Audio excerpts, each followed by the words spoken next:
Hi! In front of me is Hotwav T5 Pro, and today I would like to show you how you can set up face unlock.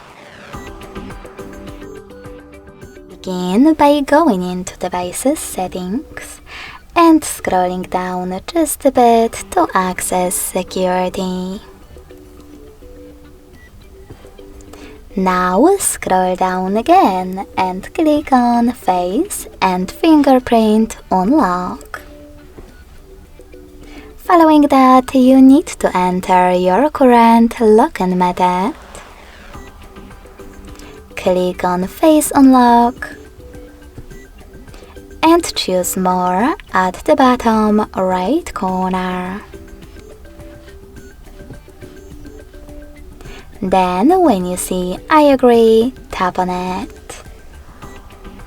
Now, before hitting start, remember to keep your face in frame and follow all of the instructions presented on the screen.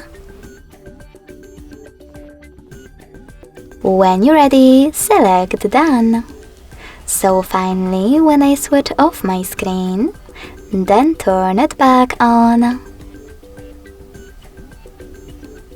I can see that Face Unlock is working properly.